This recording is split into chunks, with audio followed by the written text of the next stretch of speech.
sont tombés dans une sorte de tourbillon émotionnel géant, sans y être préparés. Franck, regarde le tube là. Franck. Ils sont pas accrochés ceux-là. Ils y sont entrés tête baissée, pour en ressortir 5 ans plus tard. Alors bouge pas, moi je fais un test. Un événement inattendu qui a sidéré le monde entier.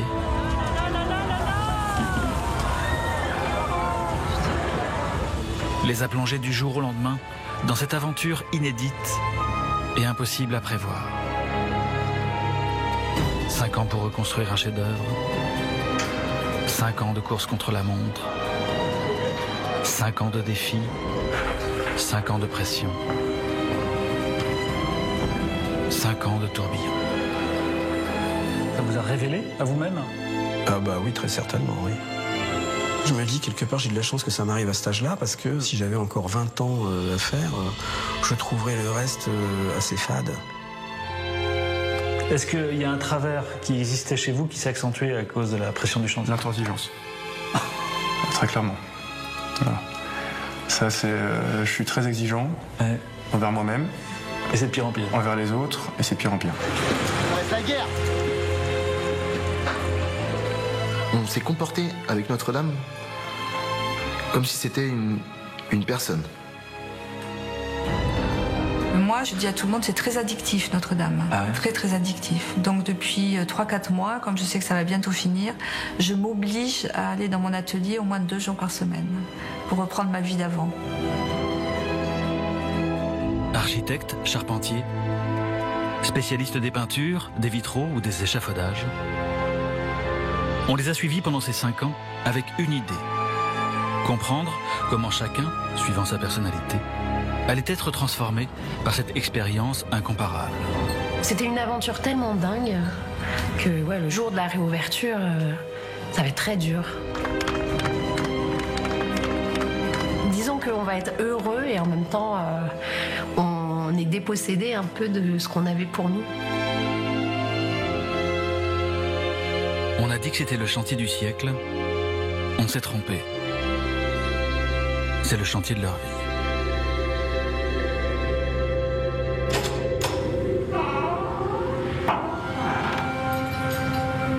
Philippe Villeneuve est un personnage à la fois central et à part dans cette histoire. Au moment de l'incendie, il est architecte en chef de Notre-Dame depuis déjà 6 ans. Il est éruptif, émotif, sanguin, passionné. Est-ce qu'il faut une grande gueule pour diriger un chantier aussi vaste? Oui. Est-ce que vous avez une grande gueule? Oui. Quand on le rencontre pour la première fois sur le chantier, 6 mois après l'incendie, Bonjour, bonjour. on comprend vite que c'est un homme qui se sent investi d'une mission, dont tout le parcours débute et mène à Notre-Dame. Depuis que je suis gosse, je suis amoureux de Notre-Dame de Paris. Mais vraiment, c'est viscéral. Vous avez les posters de Notre-Dame dans votre chambre? J'ai bien pire, j'ai une maquette. J'ai lu que vous aviez une rosace tatouée sur le cœur. C'est vrai ou c'est des bêtises? Non, c'est pas des bêtises. C'est marrant parce que tout ce parcours-là, c'était finalement pour arriver à ça. C'est-à-dire à ce sauvetage et puis peut-être à la reconstruction et que sais-je. C'est-à-dire que votre vraie mission commence le 16 avril en fait? Oui. Et tout ce qui était avant, c'était fait pour vous préparer à ce moment-là? C'était préparatoire, oui, sans doute. Vous Sans croyez doute. ça? Oui, je pense.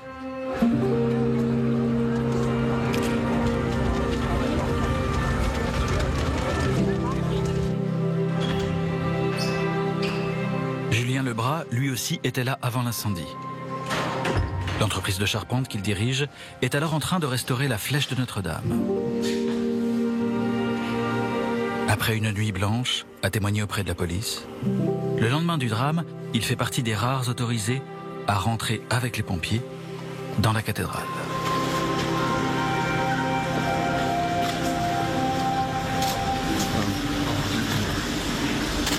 Le 16 avril au matin, quand on rentre dans la cathédrale, bon, il y a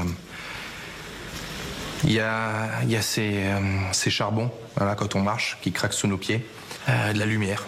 Voilà, on voit le ciel à travers les voûtes de la cathédrale. C'est quelque chose d'inimaginable. Et en même temps, un grand silence, puisqu'on est je pense une trentaine à rentrer à ce moment-là dans la cathédrale, et tout le monde est marqué par l'image qu'on découvre. Donc il y a aussi un grand silence et ce poids qu'on porte tous à ce moment-là. Ouais.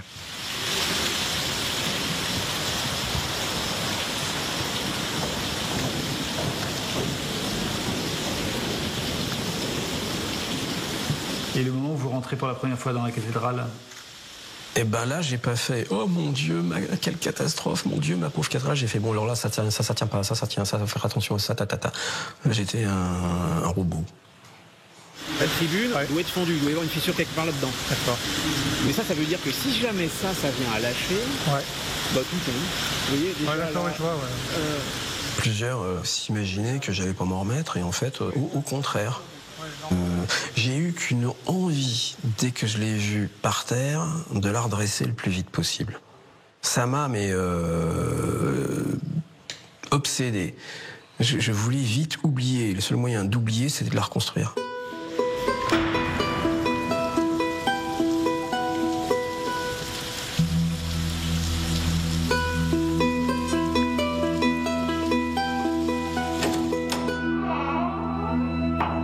Au lendemain de l'incendie, Philippe Villeneuve appelle Rémi Fromont pour le seconder. Il est alors architecte en chef en Auvergne, mais il connaît Notre-Dame comme sa poche. Car il a fait l'unique relevé de la charpente de la cathédrale lors d'un stage de fin d'études en 2014. Voilà.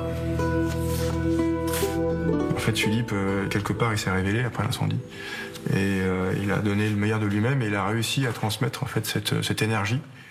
Parce qu'après l'incendie, il y avait quand même un peu d'abattement, mais tout de suite, il y a eu le sursaut, quoi. Et je pense que Philippe a été un des grands acteurs de ce sursaut.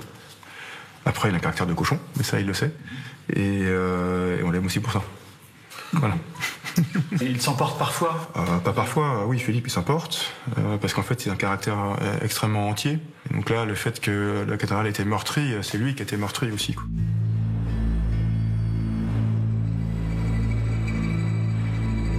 Très vite, j'ai su ce qu'il fallait faire, comment il fallait le faire, dans quelle heure il fallait le faire, et les moyens qu'il me fallait pour le faire.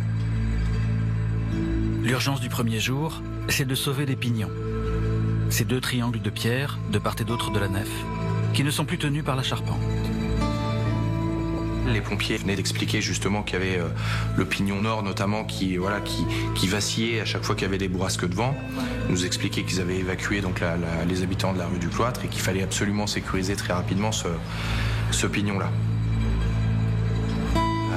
Il nous laisse 24 heures, voilà, à ce moment-là. En 24 heures, les pièces de bois de grande dimension sont trouvées et assemblées en équerre pour faire tenir la pierre. Le pignon sud, moins dangereux, est sauvé à son tour. Puis, les arcs-boutants sont consolidés par des cintres taillés sur mesure. Notre-Dame est une histoire de famille. Cette rapidité d'exécution est l'œuvre d'un homme discret, Sylvain Lebras, père de Julien et charpentier de métier. La belle équipe. Qui a donc œuvré en coulisses pour sauver Notre-Dame. On le retrouvera plus tard, car c'est un personnage dont la clé se trouve à la toute fin de cette histoire. Pour l'heure, il y a une autre urgence à Notre-Dame. Certains vitraux sont en danger, il faut les éloigner du chantier. Emma Groult a un petit atelier près de Paris.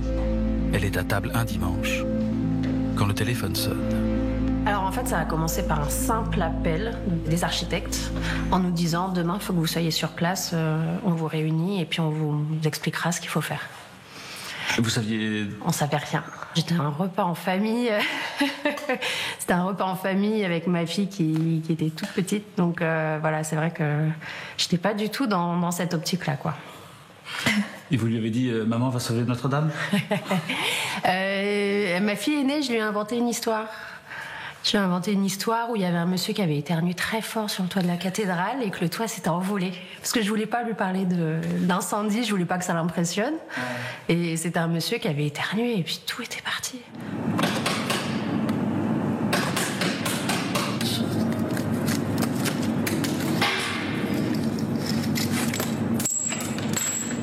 Ils nous ont fait rentrer par le côté de l'édifice et là on a vu la catastrophe en fait. On a été tous assez saisis par l'odeur de l'incendie. Moi j'avais jamais été confrontée à un incendie mais l'odeur était très très présente. Même pendant plusieurs jours j'avais l'impression de l'avoir dans le nez en fait, de le sentir en permanence. Les vitraux sont désormais en sécurité. Plus compliqué, plus dangereux, plus effrayant. L'échafaudage de 316 tonnes qui avait été posé autour de la flèche pour la restaurer, qui a brûlé pendant l'incendie et qui menace aujourd'hui de s'écrouler.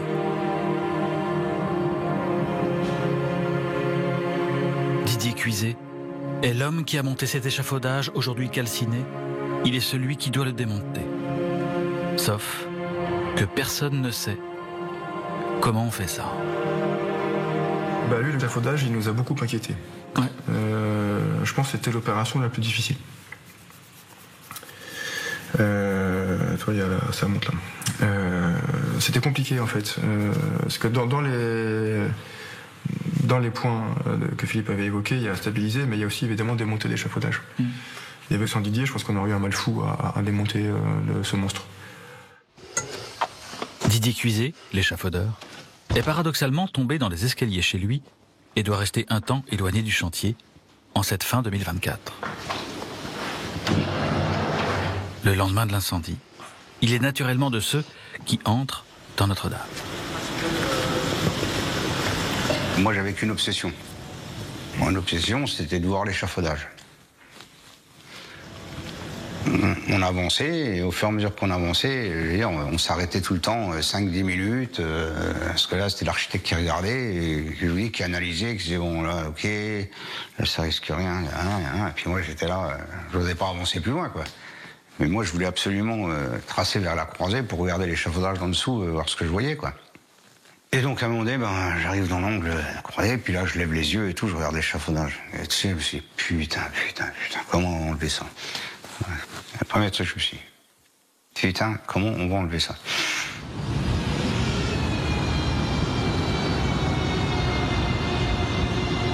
Ça pouvait menacer la cathédrale, ça pouvait exploser en dehors de la cathédrale, ça pouvait tomber dedans, ça pouvait tomber sur les gens dans la rue, ça pouvait s'écrouler, mais Et dans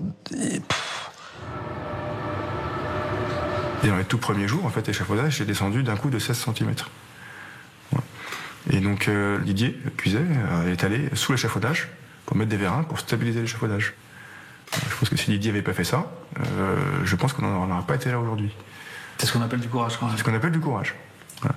Et ça, il nous a dit après qu'il avait fait ça. Parce que je suis pas sûr qu'on aurait autorisé à le faire. Mais vous pensez pas risquer votre vie au moment où vous le faites? Vous êtes, comme on dit, vous êtes sous adrénaline, vous y pensez pas du tout.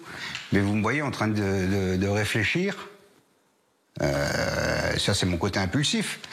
De réfléchir, à me dire, tiens, on risque de se faire tuer, si ça tombe, on va tous mourir, si je pense à ça, on n'y va pas.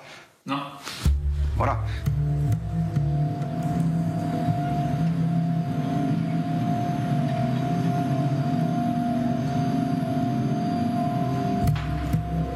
Par contre, dégrade-moi l'arrière avec, mais gentil. Ne m'enlève pas tout l'arrière d'un coup, hein. Oui. Creusez pas comme ça. C'est pas prévu qu'on creuse comme ça.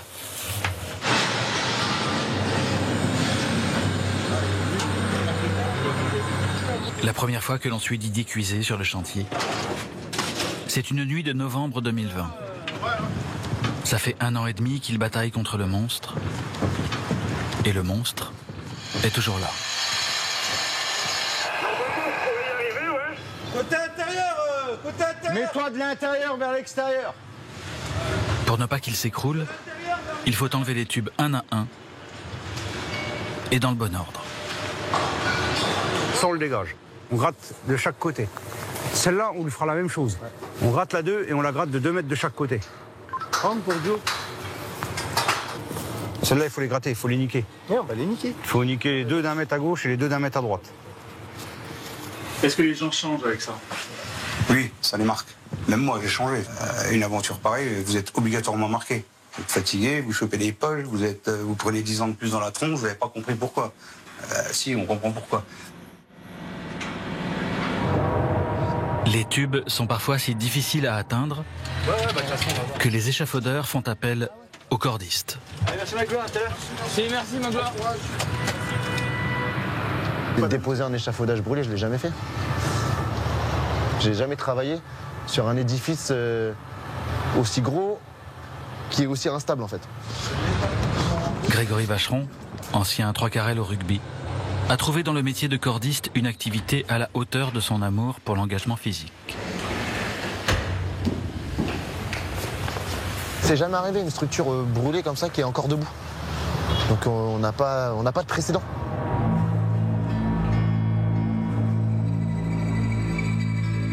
C'est une question super importante. Comment est-ce qu'on gère la peur dans ces cas-là?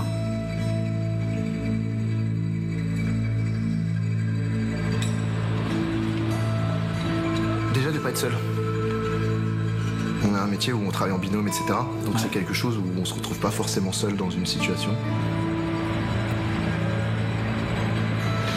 C'est bon, on peut y aller? Ouais, on peut y aller. Si on ne se sent pas, on ne se sent pas. Il n'y a pas de problème, on ne peut pas se mettre dans une position délicate si on ne le sent pas. Ça veut dire des fois vous vous êtes dit j'y vais pas? Non. Jamais.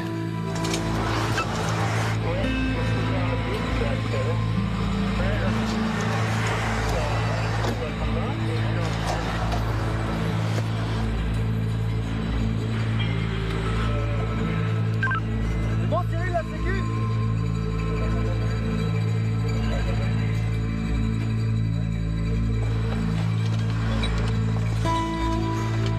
Dans cette opération périlleuse, les cordistes sont guidés par les échafaudeurs et les architectes.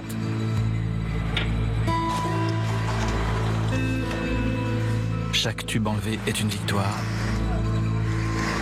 pour tout le monde.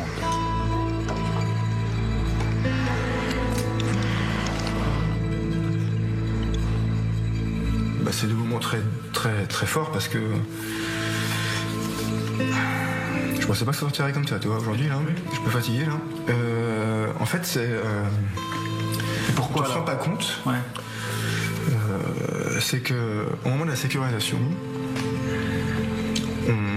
les architectes, on s'est rendu compte après sur un autre chantier, on a inspiré confiance. Ah. Et que quand on dit à un cordiste, tu peux t'accrocher là, il n'y a pas de risque, ou pas là, il y a un risque, le gars, il fait confiance, il y va. Ça, en fait, c'est une responsabilité énorme. Bien pire que de dire on fait une connerie ou pas sur le train de Paris. Au pire, si on fait une connerie, dans 30 ans, on démonte, quoi. Si on tue un gars, on tue un gars, quoi. Voilà. Je sais pas, on a constamment, de toute façon, cette chose-là en tête. Constamment. On n'a pas envie qu'il y ait un homme qui tombe ou qu'il se passe un accident. Mais là, forcément, c'était puissance 100, quoi. Puisque, forcément, c'était un peu plus compliqué, quoi. C'est le 18 novembre 2020 qu'a lieu l'opération la plus cruciale pour l'échafaudage.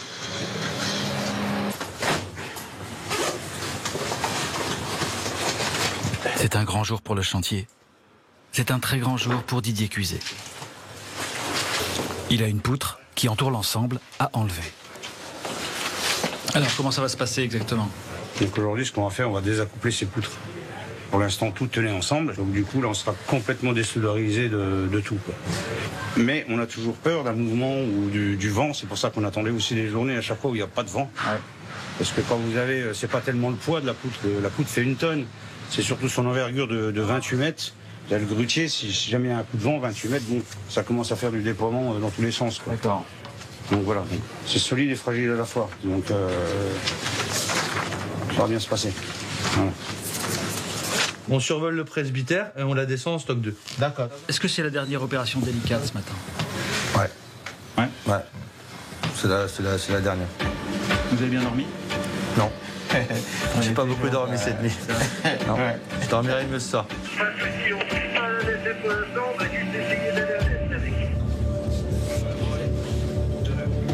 C'est un moment important quand même, le moment où vous enlevez les poutrelles? Bah, c'est un des plus importants.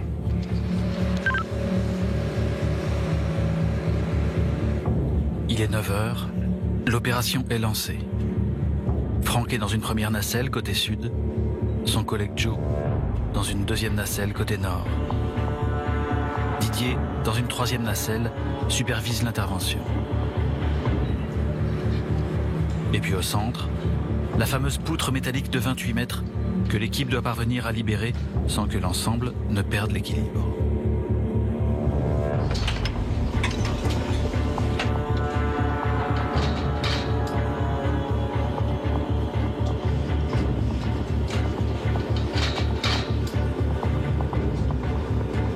Pour surveiller l'échafaudage, des capteurs sismiques ont été installés partout.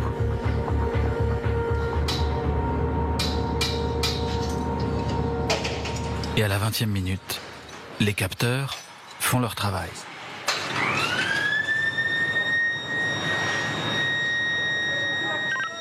Ouais, Régis pour Didier. Ouais, il y a eu un choc à 0,18 degrés. Et forcément, à chaque fois, il y a un choc. Même si la poutre tape pas, mais quand elle se décroche, vous avez toujours, puisqu'elle est accrochée à la grue, donc vous avez toujours ce petit mouvement qui fait que ça fait bouger l'échafaudage, donc forcément les capteurs se mettent en route. Ça revient? Ouais, ça revient là. Impeccable, ça va, impeccable. Ça fait 1 heure que l'opération a commencé. Ça avance côté Franck, mais ça bloque côté Joe. Alors, Didier s'impatiente. Joe, t'as encore un tube qui traverse, hein, à ta droite là-haut. Je vais essayer d'aller le choper, Joe.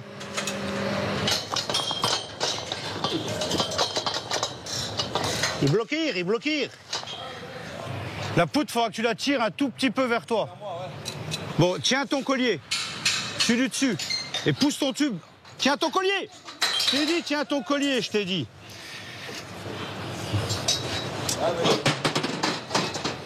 Bon, c'est bon? Elle est libre complète chez toi, Franck? Affirmatif. Attends, parce que j'ai un côté qui est chaud là-haut. Quand elle lève tout doucement, il va falloir qu'il la tire un peu vers lui, le Joe. Tu vas pouvoir commencer à monter tes chaînes doucement et les mettre en tension. La poutre est libre. On passe à la phase où la partie se gagne ou se perd. Lève. Vas-y. Écarte, Joe. Lève, continue. Vas-y, viens doucement. Top. Vas-y, lève. Joe, c'est bon? Non, il a le goujon, lève encore. Vas-y, lève. Vas-y, nous aussi. Lève. Vas-y, fais ça. Vas-y, lève.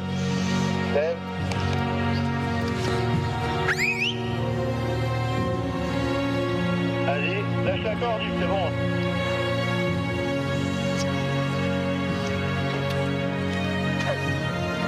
Bravo à mes gars d'abord. C'est surtout eux qui comptent. Hein? C'est ça le coup de sifflet? Le coup de sifflet, c'était ça, ouais. Vous avez pensé à quoi quand la poutre s'est envolée? Sincèrement? Ouais. Ma petite femme qui se faisait du souci pour moi ce matin quand je suis parti. Ouais.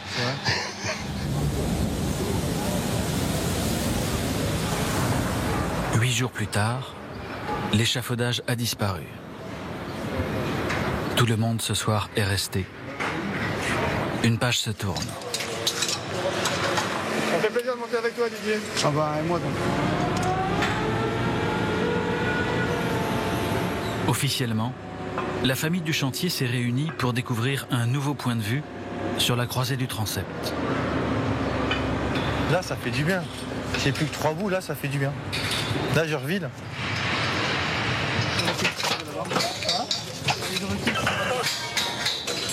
Je voulais savoir ce que ça vous fait en fait, de voir ce spectacle. 2 choses.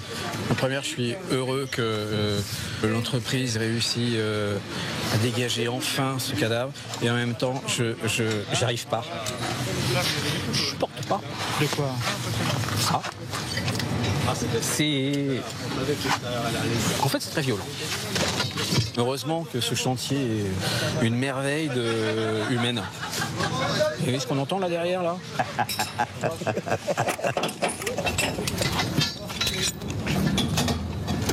Allez, on y va. Sur la nacelle? Ouais. Qu'est-ce que vous cherchiez? Un soulagement. Voilà, c'est-à-dire qu'en fait là, sur cette nacelle-là, je pense que c'est ça qu'on cherchait en fait. C'est-à-dire, ça y est, en fait, il n'y a plus rien à voir. Voilà. C'est-à-dire que l'échafaudage, il n'est plus là.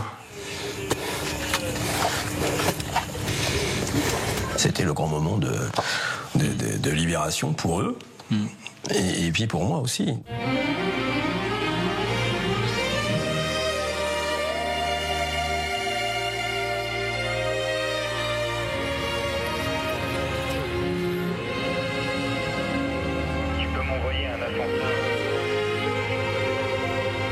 Par une belle matinée de novembre 2020, une petite cérémonie marque symboliquement la disparition des dernières pièces de l'échafaudage. Bravo, vive la France. C'est l'Italie. Monsieur Josse, voilà, allez-y, prenez vos photos, restez là. Arrive alors dans notre histoire ce personnage à la voix puissante, le général Jean-Louis Georgelin, ancien chef d'état-major des armées, fervent catholique, nommé par le président de la République dès 2019 pour diriger tout le chantier avec une idée: ouvrir en 2024. Est-ce que c'est quelque chose qui vous met plutôt en joie de voir ça? Monsieur, quand on est à la tête d'une entreprise de cette importance, la joie doit être mesurée. Nous devons toujours regarder vers l'avant et voir tout le chemin qui nous reste à parcourir. C'est une étape importante, évidemment, que nous franchissons, mais nous avons devant nous d'autres étapes difficiles.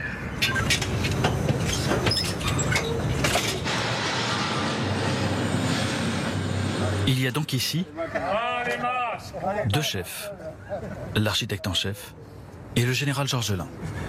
Si l'atmosphère entre les deux hommes est ici détendue, tel n'était pas le cas quand le général Georgelin est arrivé en 2019.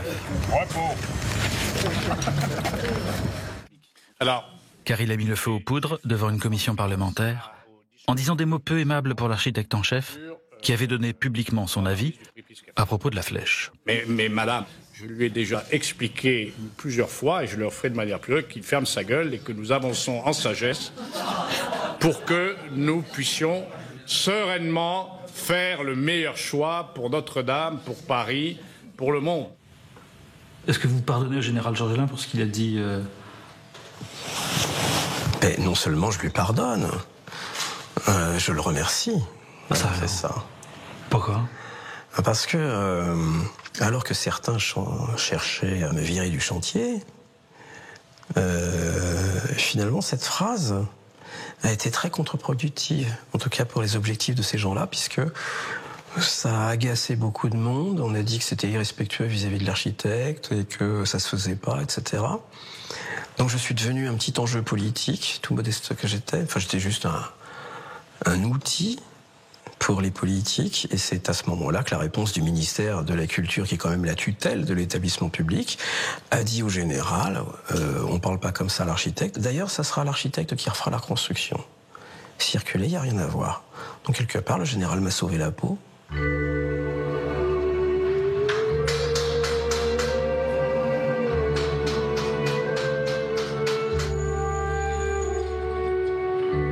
Malgré ces petites chamailleries, le chantier doit avancer. Car la première phase de sauvetage a déjà pris beaucoup de temps et il ne reste que 2 ans et demi pour finir. Pour la phase de reconstruction, des appels d'offres sont lancés. Et les meilleurs artisans, tous désireux de participer à ce chantier prestigieux, y répondent. C'est le cas de Emma, qui attend le verdict avec impatience. Vous y pensez en vous endormant? Ouais. Tous les soirs? Ouais, c'est vrai. Ouais, c'est vrai. À la fin, ce sont les autorités du chantier qui décident. Ce qui conduit naturellement monsieur, car les choses humaines sont ce qu'elles sont, à faire des heureux et des mécontents. Les heureux crient leur joie, les mécontents hurlent. Mais c'est comme ça. Diriger, monsieur, c'est trancher. Sur le terrain, Le compte à rebours est dans toutes les têtes. Et évidemment, dans celle de l'architecte. Qui aurait pu prévoir qu'on se serait arrêté à cause du Covid ? Personne. Qui aurait pu prévoir qu'on a été interrompu justement pour le dépôt de l'échafaudage par un temps vraisemblable avec des tornades, des tempêtes, etc.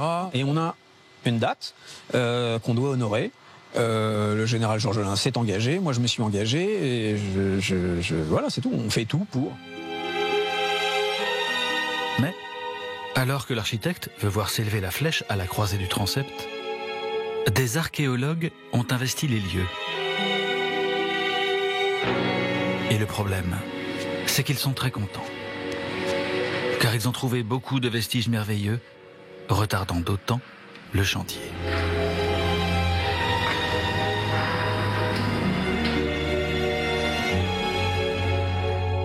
Ce soir, leur chef a rendez-vous avec l'architecte pour le convaincre qu'il doit prendre encore plus de temps pour continuer à creuser.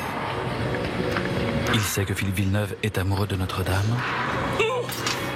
Alors, malicieusement, il a posé un drap sur ses découvertes et le retire tout doucement en surveillant les réactions de l'architecte.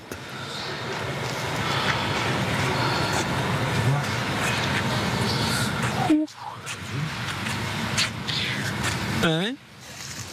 Oh ! Oh la vache ! Oh ! C'est juste... Oui. Ils ont posé... Oh la vache. Oui. C'est incroyable. Faudrait être totalement... j'ai pas de mots pour pas être émerveillé par ce genre de choses qui sont l'âme et le cœur de ma cathédrale. Donc c'est ses tripes, donc ça je suis touché. Mais bon, en même temps, structurellement, il faut que je la retrouve ma cathédrale. Donc vous vous débrouillez pour me sortir tout. Juste quelques jours de plus. Et ben on verra. Honnêtement, à voir. Ici vendredi, ça me semble intenable. C'est pas moi qui décide, vous le savez bien. Enfin, la fouille se termine après-demain. Oui, mais là c'est bon, vous prenez 3 blocs et puis c'est bon. J'ai du merde. Regardez ce qu'on a fait en... Alors, on est quel jour là? On est mercredi? On est mercredi. Pour l'archéologue, la partie était en fait gagnée d'avance, tant ses découvertes sont prodigieuses. Toutes les pièces qu'on a trouvées sont des pièces de musée. Le Jubé, on n'en connaissait que 8 fragments qui sont au Louvre. Là, on en a trouvé des centaines d'éléments, allant de quelques grammes pour certains, jusqu'à 400 kilos pour d'autres. On n'a jamais fouillé des choses comme ça encore dans notre carrière d'archéologue.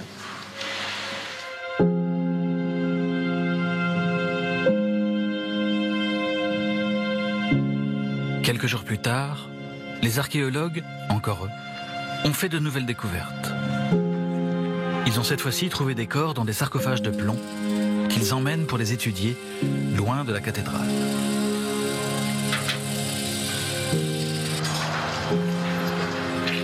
Ils vont découvrir qu'il s'agit du chanoine de la Porte et peut-être du poète Joachim du Bellay.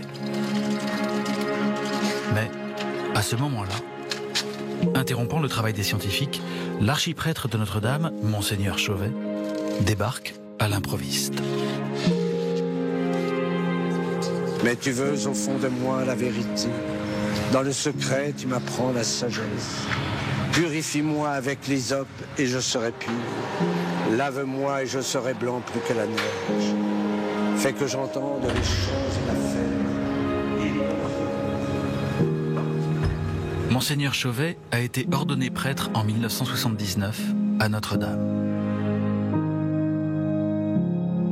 À l'époque de l'incendie, il y célébrait la messe tous les soirs. Il perd donc dans les flammes sa scène, la nef dans laquelle résonnait sa voix. Il est depuis exclu de son propre monde. Il est devenu le premier des bannis.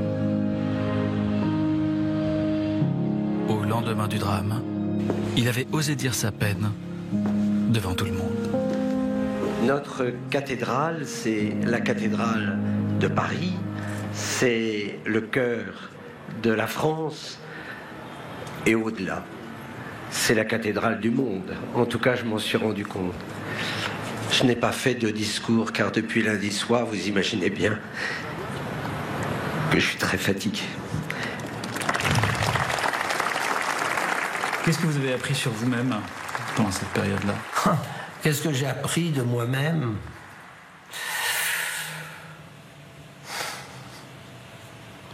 C'est voilà, une émotion difficile à gérer. J'étais effondré, naturellement, fatigué, et voilà, je ne pouvais pas imaginer. Voilà, je perdais un peu, non pas la tête, pas perdu la tête, mais voilà, je me sentais voilà, complètement fragilisé, cassé. Voilà, je peux dire, j'étais cassé. Je ne pensais pas pouvoir être cassé. Mais là, j'étais cassé ce soir-là. Voilà. Mais ça, j'ai mis du temps à m'en remettre. On ne vit pas une épreuve comme cela. Oui, il faut des années. Ah ouais. Vous voyez, hein, c'est compliqué tout ça. J'ai 50 clés. La première fois que nous avons rencontré Monseigneur Chauvet, c'était en 2019. Allez. Oh. Dans la maison des chanoines, à 2 pas de Notre-Dame, là où il avait trouvé refuge. Alors, attention descendant. C'est là qu'on a compris qu'il y a des gens qui ne peuvent pas rester abattus très longtemps. Alors, dans la cuisine, vous allez voir Alzira, qui est celle qui travaille. Et le samedi, dimanche, c'est nous qui nous retrouvons ici. Et là, c'est quoi alors? Des paupiettes. Comme ils sont belles. Ah oui, vous savez, j'aime bien faire la cuisine. Donc je donne des idées à Alzira. Oui. Vous savez, pour des célibataires, il faut trouver des choses faciles. C'est simple. Et simple. Mais vous savez faire voilà. bien la cuisine. Ben oui, je sais.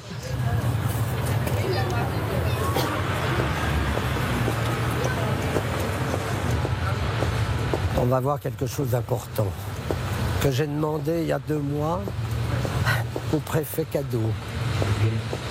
Pour sa cathédrale, Monseigneur Chauvet parvient toujours à obtenir ce qu'il désire. On va se mettre par là, pardon. Il trouvait trop triste que depuis des mois, Notre-Dame reste la nuit dans les ténèbres. Voilà, elle va s'allumer, regardez ça. C'est quand l'Hôtel Dieu va s'allumer. Voilà. Regardez, au-dessus, la colonnade, il y a toutes les dentelles. Ça, c'est vrai que c'est beau. Non, ça a quand même de la gueule. Non, mais vous avez vraiment beaucoup insisté auprès de... Ah oui, ça j'ai insisté, je peux vous dire. Ouais. Oui, j'ai insisté, parce que vous savez, à force de râler, de demander, il y a un moment, il y en a qui va dire, le curé il nous ennuie, mettez-lui la lumière, et puis voilà. Ils danseront les eaux que tu broyais. Une fois encore, avec ce corps de chanoine, voilà. Monseigneur Chauvet affirme sa position. J'ai bien précisé que je souhaitais que ce corps revienne dans la cathédrale. Par respect pour lui, pour son histoire, c'est bien qu'il soit là. Allez, à bientôt. L'archiprêtre veut que personne n'oublie que la cathédrale est d'abord un lieu de culte avant d'être un chantier ou un lieu de fouille. Notre-Dame est en fait un échiquier géant où chacun joue sa partie. Un ring de boxe où le premier qui baisse la garde a perdu. Quelque temps plus tard, nous voici avec le roi de l'échiquier, le général Georgelin, qui croise par hasard le chef des archéologues, après lui avoir accordé un délai supplémentaire. J'ai parlé de vous tout à l'heure. Vous m'aviez expliqué ce que vous vouliez et que j'avais compris ce que vous vouliez, moyennant quoi on a augmenté le délai. Donc voilà, puis là, du coup, tout s'est bien passé hier pour le deuxième. Oui, pour enlever le deuxième chanoine, le chanoine de la porte. Ah, exactement, ouais. Vous le rendrez à Monseigneur Chauvet. Hein. Ah, c'est prévu. Oui. Bon, merci beaucoup. Moi, j'avais trouvé qu'il parlait avec beaucoup de responsabilité. C'est-à-dire qu'il avait bien compris que nous voulons trouver cette cathédrale pendant 20 ans, pendant 15 ans, pendant 10 ans, dans 5 ans. Voilà. Est-ce que c'est pas un crève-cœur quand même de dire oh il y a des merveilles sous le... Bon, arrêtez. Vous savez, je vais vous dire ce que j'ai dit à vos collègues de France 2. Qu'est-ce que vous voulez, qu'on rase la cathédrale pour fouiller?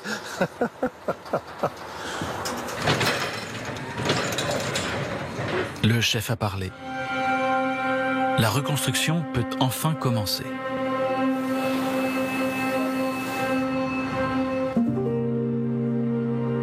Au printemps 2022, tombe le résultat des appels d'offres. Notre-Dame va pouvoir retrouver sa splendeur.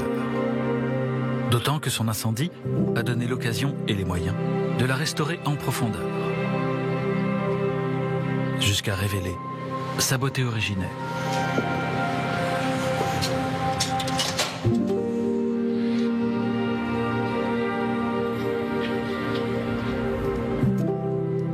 des heureux élus, Emma Groult retrouve le chantier. Bonjour. Pour restaurer dans les temps 5 baies de vitraux, soit 250 pièces, Ça va. elle a dû recruter une équipe. Moi, ça m'a donné une confiance en moi énorme parce qu'en fait, je me suis... Comment dire ? J'ai eu l'impression d'être capable de gérer un chantier d'une telle ampleur et c'est vrai que ça m'a apporté pas mal de confiance et de sérénité. Ah ouais, quand même. Ouais. Tout est là normalement.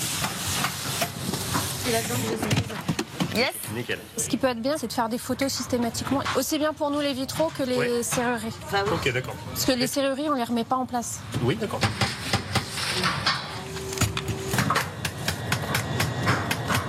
Le but du jeu, c'est de tout enlever et de tout transporter après en atelier. On essaye de voir où sont les prises. Et la serrurerie bouge sans trop de difficultés.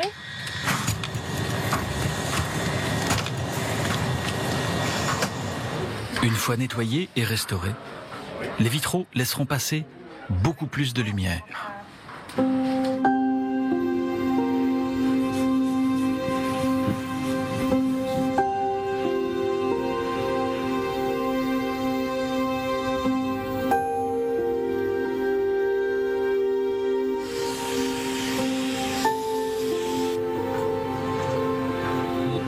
À l'intérieur, des restauratrices font renaître les peintures des 29 chapelles de la cathédrale.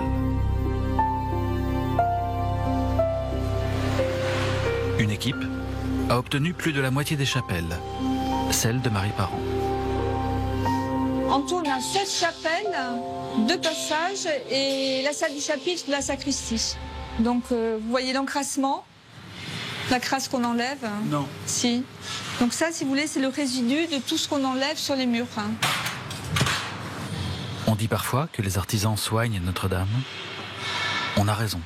Donc on injecte, et en fait ça ouvre les pores du plâtre. Ça permet d'ouvrir toutes les petites veines. Voilà, vous voyez, là j'injecte et il arrive jusque-là. Et est-ce que vous vous sentez comme une soignante? C'est notre métier, je pense à toutes mes collègues et moi aussi. De prolonger la vie des œuvres d'art pour que tout le monde puisse partager la vision de Notre-Dame.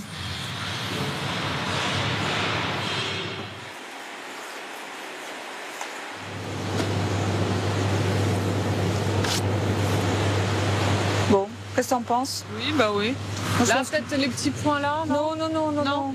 Ça fait user, c'est pas mal. Okay. Comme il y a la pierre à côté, tu vois, ça vibre bien, non?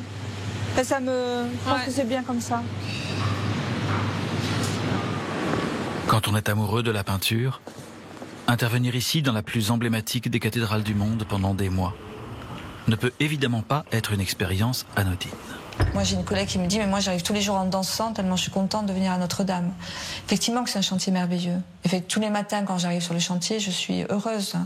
Est-ce que vous avez réussi à conserver une vie normale malgré ce chantier anormal? Alors, il faut demander ça à mon mari, qui me dit qu'il des fois est un peu agacé par Notre-Dame. Vie normale, honnêtement, non. On pense à Notre-Dame tout le temps. Moi, j'ai réduit les équipes au bout d'1 an. Il y en a qui pleuraient parce qu'elles partaient.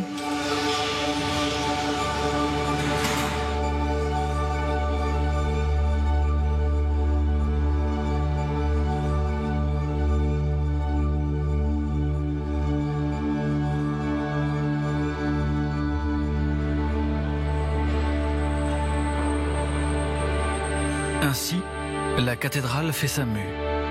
Avant, la chapelle Saint-Marcel était noire. Elle est devenue très colorée. Personne n'a vu ces couleurs flamboyantes depuis la restauration de l'architecte Viollet-le-Duc au XIXe siècle. Et c'est aussi ça qui va bouleverser l'impression de celui qui va entrer dans la cathédrale le 8 décembre 2024. D'autant que la teinte de la pierre, elle aussi, va changer.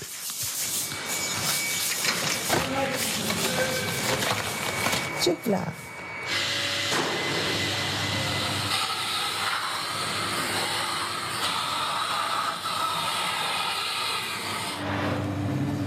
Et est-ce qu'on s'habitue à tout ça? Non, moi je suis émerveillée à chaque fois que je rentre dans la cathédrale. Ça nous porte, l'édifice nous porte, on travaille pour lui en fait. Moi je travaille pour 2 entités, Philippe Villeneuve et la cathédrale Notre-Dame de Paris. Vous savez bien que c'est la même chose? C'est sûrement la même chose, oui. Avant, après. C'est-à-dire que la cathédrale, telle que les visiteurs du monde entier l'ont vue avant l'incendie. La saleté que vous avez là, c'est pas forcément l'incendie qui l'a provoqué, c'était la poussière et la crasse depuis, finalement, le dernier nettoyage qui a eu lieu à l'époque de Viollet-le-Duc. Rien que ça. La lumière des vitraux, ça va vous faire éclater de lumière une cathédrale qui était réputée sombre. Mais elle sera très différente, en vrai. Totalement.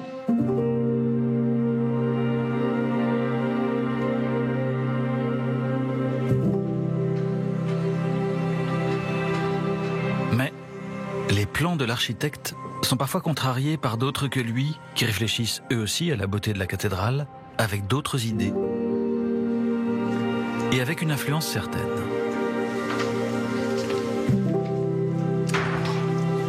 C'est le cas du père Gilles Drouin, à qui l'archevêque a donné une mission exaltante mais compliquée, réfléchir à tout l'aménagement intérieur de Notre-Dame. C'est compliqué parce que la cathédrale, elle appartient à tous les Français, voire à toute l'humanité. Alors, juridiquement, elle appartient à l'État. Sur le sens, elle nous appartient, nous en sommes l'affectataire. Mais on ne peut... et c'est la grâce de Notre-Dame, c'est-à-dire que ça touche tout le monde. Le président de la République, il avait dit, vous savez, c'est une belle parole, une part de nous-mêmes qui s'en est allée. Donc évidemment, dès qu'on touche un peu à quelque chose à Notre-Dame, ben, tout le monde se sent concerné. Voilà. Ça va bien se passer, cette histoire? Ouais. Ouais. Pour réussir sa mission, Gilles Drouin a réuni une douzaine de professionnels, avec notamment un designer sonore génial. Et un spécialiste de la lumière. Ouais, écoute, c'est bien. Non, c'est super. L'équipe Drouin prépare une révolution, dont la pièce maîtresse est cette petite lumière en forme de cierge qui va surmonter chaque banc de la cathédrale. Des bancs semblables à ceux qu'ils viennent d'installer dans cette chapelle parisienne. Après, on peut se dire, mais on veut que, par exemple, ça soit le chemin de croix qui soit illuminé, mais pas les vitraux qui sont juste à côté. On éclaire les choses plus ou moins importantes. On écrit des scénarios. Seconde révolution, le banc n'est pas seulement lumineux, il est aussi sonore. C'est le bois du banc qui va amplifier la voix du prêtre. L'idée de sonoriser le mobilier, les bancs, c'est qu'en fait, on vient au plus proche de l'assemblée. Donc le but du banc, c'est d'avoir un ressenti d'une sonorisation qui est proche, de proximité, qui me parle à moi. C'est ça le but. Un nouveau prototype du banc, en chêne, vient d'arriver. Ouais, bonjour Alain.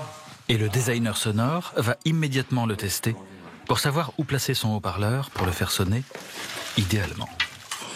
Il signifie aussi cette résurrection qui fait que Jésus ne sera pas embaumé. Sommes-nous attentifs aux signes qu'il nous donne? Premier montage complet de toutes les pièces. Comme toutes les révolutions, la révolution des bancs lumineux et sonores ne va pas se faire simplement. Car ce banc, défendu par le clergé, voyant Notre-Dame comme un lieu de culte, n'est pas du goût des architectes, qui voient Notre-Dame comme un monument historique. La lutte ici se fait sur chaque détail. Les confessionnaux, créés par Viollet-le-Duc, sont protégés par l'architecte, qui les voit comme des pièces de musée. Le clergé, lui, qui ne les utilise plus, veut au contraire les voir disparaître. Le meuble en bois. Oui. Est-ce que vous voulez le garder? Moi, oui. Et le clergé? Non. Qui va gagner? Le clergé est affectataire, mais on a obtenu que ces confessionnaux ne quittent pas la cathédrale. Donc ils vont être placés dans les tribunes là-haut, ils ne quitteront pas la cathédrale. Mettre à la poubelle et se débarrasser des choses et les mettre sous le tapis, non, c'est pas quelque chose qu'on doit faire. Mais la cathédrale n'est pas un musée. C'est tout le débat qu'on a eu. Quelle cathédrale on va reconstruire? La cathédrale de Viollet-le-Duc, eh bien, on n'est plus à l'époque de Viollet-le-Duc parce qu'on ne célèbre plus la liturgie de la même manière. C'est un lieu vivant, c'est pas un lieu figé dans un passé, fût-il prestigieux. Notre-Dame est-elle un lieu de culte ou un monument historique? Les deux, mon général. Ce que je veux, c'est que tout ceci se fasse en bonne entente. Voilà, qu'on ne discute pas pendant 6 mois pour savoir si le confessionnal qui est là, on va le mettre là, on va le déplacer de 30 cm ou on va le mettre dans cette chapelle. Voilà.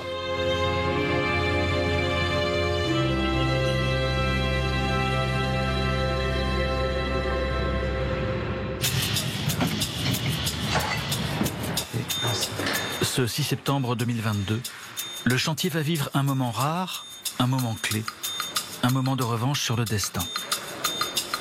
Ça fait 3 ans qu'il attend, et demain, Didier Cuizet va enfin pouvoir faire s'élever ici son échafaudage géant pour bâtir la nouvelle flèche. Alors ce qui est marrant, c'est qu'on croirait qu'on a un rectangle parfait, ou un carré parfait, comme on veut, alors que c'est pas du tout ça, quoi. Là c'est pris, là c'est pris, là c'est pris. Nous sommes là où les archéologues étaient. Demain, on va poser ici un échafaudage de 600 tonnes et 200 mètres de haut. Donc on va être de ce côté.